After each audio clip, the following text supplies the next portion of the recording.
नमस्कार, मैं Vinod Kumar Jatolia MM public school Daud की तरफ से एक बार फिर से आपका स्वागत करता हूं। प्यारे बच्चों, पिछली क्लास में हमने प्रश्नावली 15.1 का अध्ययन किया था। आज हम उसी क्लास को आगे बढ़ाते हुए हमारी प्रश्नावली 15.2 का अध्ययन करेंगे। इसमें देखिए प्रश्न नंबर 1 देखते हैं हम। क्वेश्चन नंबर 1 कहता है कि एक वृत्त की त्रिज्या 7 सेमी है। एक वृत्त की त्रिज्या 7 सेमी है तथा केंद्र पर अंतरित कोण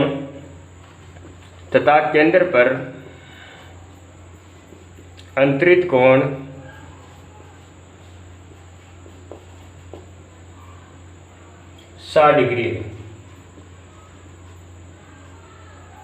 चाप की लंबाई ज्ञात कीजिए। चाप की लंबाई ज्ञात कीजिए। प्रश्न कहता है कि एक वृत्त है और उस वृत्त की त्रिज्या 7 सेमी है। ये एक वृत्त है और इस वृत्त की त्रिज्या है 7 सेमी और इन दोनों त्रिज्याओं के बीच में केंद्र पर जो अंतरित कोण है वो है 60 डिग्री का। तो इस चाप की लंबाई ज्ञात करनी है। इस ए बी जो चाप बन रहा है, इस चाप की लंबाई आपको ज्ञात करनी है। तो चाप की लंबाई के बारे में आपको मैंने सूत्र बताया था। चाप की लंबाई किस प्रकार से ज्ञात करते हैं, उसी सूत्र की सहायता से हम चाप की लंबाई ज्ञात कर लेते हैं। तो देखिए, वृत्त की त्रिज्या हल करते हैं। वृत्त की त्रिज्या r बराबर है 7 सेमी और केंद्र पर अंतरित कोण, केंद्र पर अंतरित यानी बनाया गया अंतरित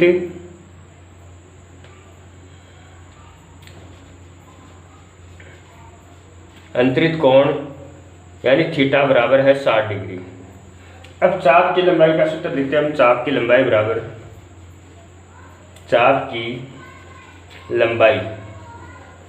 बराबर होता है पाई आर थीटा बटा 180। ये सूत्र मैंने आपको बताया था, पाई आर थीटा बटा 180, क्योंकि जो चाप की लंबाई होती है वो वृत्त की परिधि का हिस्सा होती है। तो पाई का मान रखते हैं 22/7 गुणा आर बराबर है हमारी 7 सेमी और गुणा थीटा बराबर है 60 डिग्री बटा 180। 7 को 60 से कैंसिल कर देते हैं, 0 से 0 कैंसिल कर देते हैं और 6 का भाग 18 में देते हैं तो 3 बार और हमारे पास में आता है 22/3। अब 3 का भाग 22 में देते हैं। 22 में भाग देना है 3 का, तो 7 21 शेष पर बचते हैं 1, यहाँ लगाते हैं पॉइंट, यहाँ उतारते 0, तो 7 एकम 7 घटाते हैं तो बचते हैं 3, 3 0 30 और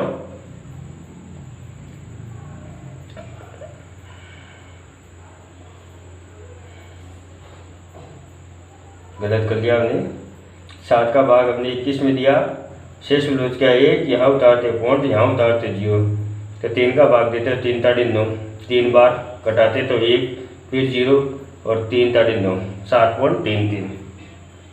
तो हम लिखेंगे 7.3 सेमी। ये आ गई चाप की लंबाई। इस प्रकार से हम चाप की लंबाई आसानी से ज्ञात कर सकते हैं। ये हुआ प्रश्न नंबर 1, जिसमें वृत्त की त्रिज्या दी गई थी 7 सेमी और केंद्र पर अंतरित कोण है वो 60 डिग्री। हमने चाप की लंबाई ज्ञात करी 7.3 सेमी। आगे बढ़ते हैं, प्रश्न नंबर 2 देखते हैं हम। प्रश्न नंबर 2 क्या कहता है? प्रश्न नंबर 2 कहता है एक वृत्त की त्रिज्या 10.5 सेमी है। एक वृत्त की त्रिज्या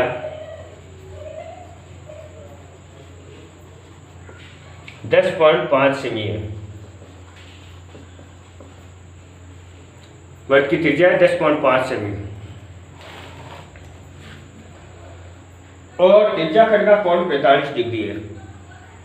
और त्रिज्या खंड का कोण 45 डिग्री है। लघु त्रिज्याखंड का क्षेत्रफल याद कीजिए। लघु त्रिज्याखंड का क्षेत्रफल ज्ञात कीजिए। तो देखिए हल करते हैं हम। एक वर्ग की त्रिज्या तो है 10.5 सेमी और त्रिज्या खंड का कोण थीटा बराबर है 45 डिग्री। तो त्रिज्या खंड का क्षेत्रफल ज्ञात करते हैं। तो देखिए वर्ग की त्रिज्या r बराबर है 10.5 सेमी। त्रिज्या खंड का कोण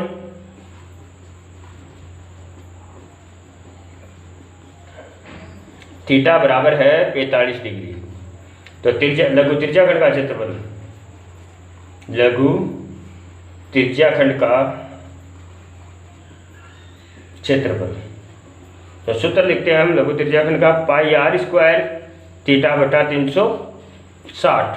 ये मैंने सूत्र बताया था आपको, पाई r स्क्वायर थीटा बटा 360। आगे मान रखते हैं, पाई की जगह 22/7 रखते हैं, गुणा r बराबर है 10.5 गुणा 10.5 और गुणा थीटा बराबर है 45 डिग्री बट्टा 360। अब 7 का भाग 10.5 में देते हैं, तो 7 का भाग 105 में देते हैं तो 15 बार जाता है, तो 10.5 में जाएगा 1.5 बार। और 45 का भाग 360 में देते हैं तो 45 × 360, 45 का भाग 360 में देते हैं तो भाग जाता है 8 बार। अब 8 में 2 का भाग देते हैं तो 4 बार जाता है और 22 में जाता है 11 बार। हमारे पास में आ गया 11 गुणा 1.5 गुणा 10.5 बट्टा 4। अब गुणा करके हम भाग दे देते हैं आसानी से। तो देखिए 11 को अब गुणा कर देते हैं, 1.5 को 10.5 से गुणा करते हैं पहले। तो 10.5 को 1.5 से, 5 25 हासिल की 2, 5 एकम 5, 5 एकम 5 0 और 1। तो हमारे पास में आ जाता है 15.75। अब गुणा करते हैं 11 से, 5 7 5 1, 5 7 5 1, 5 × 6 और 1 असल वाली 7 और ये 1। तो यहाँ लगा देते हैं पॉइंट 173.25, 173.25। और अब भाग देना किसका, 4 का भाग दे लेते हैं। 173.25 में भाग देते हैं 4 का।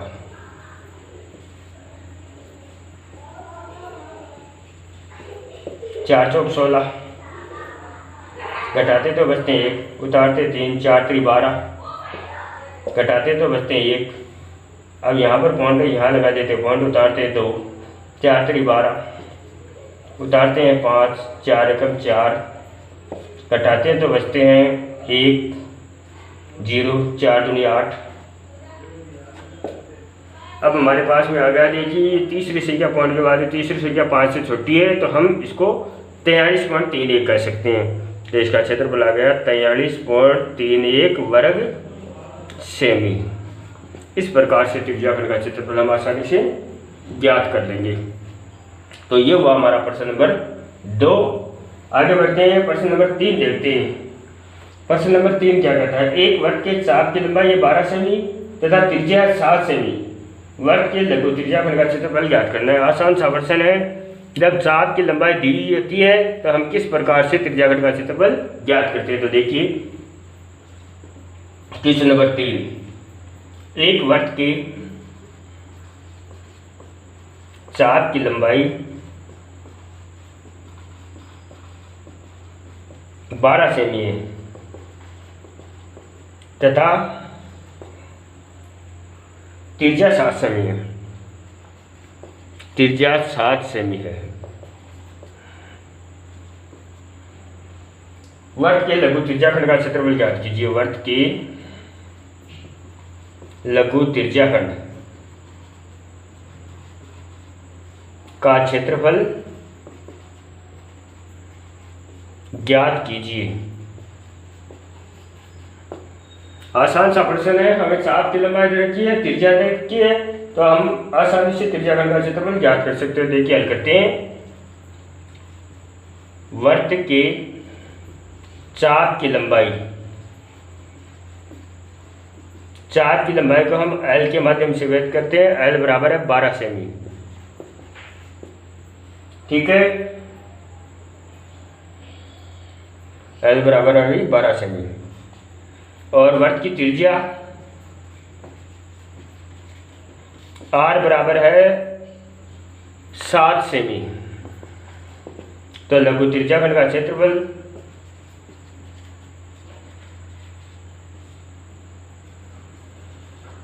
तो मैंने आपको बताया था जब चाप की लंबाई और त्रिज्या का मान दिया हुआ हो तो हम क्या सूत्र प्रयोग करेंगे, 1/2 गुणा एल गुणा आर। जब चाप की लंबाई दी हुई हो और त्रिज्या दी गई हो तब हम इस सूत्र का प्रयोग करेंगे त्रिज्याखंड का क्षेत्रफल ज्ञात करते समय। तो 1/2 एल बराबर है 12 सेमी और आर बराबर है 7 सेमी। 2 का भाग 12 में देते हैं तो 6 बार, और 6 को और 7 को गुणा करते हैं तो 6 संतु 42 वर्ग सेमी। ये आ गया लघु त्रिज्याखंड का क्षेत्रफल। आसान सा है, जब वर्त की त्रिज्या और चाप की लंबाई दी गई हो तो इस प्रकार से हम त्रिज्याखंड का क्षेत्रफल आसानी से ज्ञात कर सकते हैं। ये हुआ हमारा प्रश्न नंबर 3। आगे बढ़ते हैं, देखिए प्रश्न नंबर 4 क्या कहता है। प्रश्न नंबर 4 कहता है कि एक वर्त की त्रिज्या 21 सेमी है और एक चाप द्वारा केंद्र पर अंतरित कोण 60 डिग्री है। तो आपको ज्ञात करना है तो चाप की लंबाई, चाप द्वारा बनाए गए त्रिज्याखंड का क्षेत्रफल और संगत दीवार द्वारा बनाए गए लघु त्रिज्याखंड का लघु वर्तखंड का क्षेत्रफल। 3 प्रश्न है इस प्रश्न में। तो देखिए क्वेश्चन में आपको बता देता हूं। प्रश्न नंबर है 4, 21 सेमी त्रिज्या वाली वर्त का एक चाप केंद्र पर 60 डिग्री का कोण अंतरित करता है। 60 डिग्री का कोण अंतरित करता है।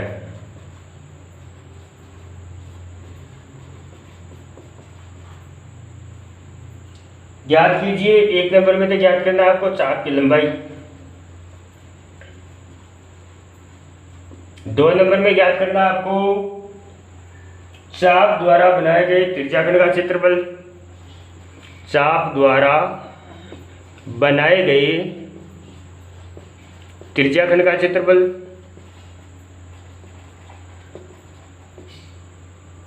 त्रिज्याखंड का क्षेत्रफल। और 3 नंबर में आपको ज्ञात करना है संगत जीवा द्वारा बनाए गए वर्तखंड का क्षेत्रफल, संगत जीवा द्वारा बनाए गए त्रिज्याखंड का क्षेत्रफल।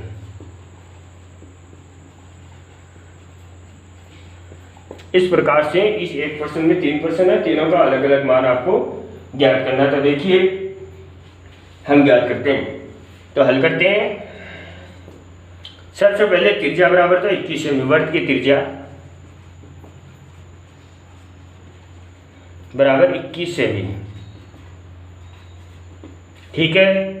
और थीटा बराबर केंद्र पर कोण है ना 60 डिग्री, वो हो गया थीटा बराबर 60 डिग्री। तो पहले तो ज्ञात करते हैं चाप की लंबाई, चाप की लंबाई। तो चाप की लंबाई का सूत्र हो गया पाई आर थीटा बटा 180। तो पाई की जगह हम मान रखते हैं 22/7 गुणा आर बराबर है हमारी 21 गुणा थीटा बराबर है 60 डिग्री बटा 180। 7 का भाग 21 में देते हैं तो 3 बार, 0 से 0 काटते हैं, और 6 का भाग 18 में देते हैं तो 3 बार, और 3 से इस 3 को काट लेते हैं तो हमारे पास में आता है 22 वर्ग सेमी। ये तो आ गई चाप की लंबाई। आसान सा प्रश्न है, सब कुछ दिया हुआ है हमें। 2 नंबर में हमें ज्ञात करना है क्या, चाप द्वारा बनाए गए त्रिज्याखंड का क्षेत्रफल, त्रिज्याखंड का क्षेत्रफल। अब त्रिज्याखंड का क्षेत्रफल एक तो सूत्र हो गया पाई आर स्क्वायर थीटा बटा 360, ठीक है। और एक सूत्र मैंने आपको बताया था जब चाप की लंबाई और त्रिज्या का मान हो तब हम 1/2 गुणा एल गुणा आर का प्रयोग कर सकते हैं। तो त्रिज्या का मान है हमारे पास में 21 सेमी और एल चाप की लंबाई का मान आ गया हमारे पास में 22 सेमी, 22 सेमी लिखेंगे हम। तो हम 22 सेमी का प्रयोग करके चाप की लंबाई की सहायता से हम त्रिज्याखंड का क्षेत्रफल आसानी से याद कर सकते हैं। तो 1/2 गुणा L गुणा R, तो 1/2 गुणा L बराबर है 22 गुणा R बराबर त्रिज्या बराबर है 21 सेमी। 2 का भाग 22 में देते हैं तो 11 बार। अब 11 को और 21 को गुणा कर लेते हैं हम। 1 एकम 21 और हासिल की 2, 1 एकम 21 और 2 21 और 2 हो गए 23, 231 वर्ग सेमी। ये आ गई हमारी त्रिज्याखंड का क्षेत्रफल। अब हमें ज्ञात करना है लघु वर्तखंड का क्षेत्रफल इस चाप द्वारा, यानी एक वर्त है, वर्त की त्रिज्या 21 सेमी, ये भी 21 सेमी और ये हो गई संगत जीवा। इस वर्तखंड का क्षेत्रफल आपको ज्ञात करना है। तो ये तो हुआ देखिए त्रिज्याखंड। इस त्रिज्याखंड में से हम इस त्रिभुज का क्षेत्रफल घटा दें तो इस वर्तखंड का क्षेत्रफल आसानी से हमें प्राप्त हो जाएगा। तो देखिए हम करते हैं।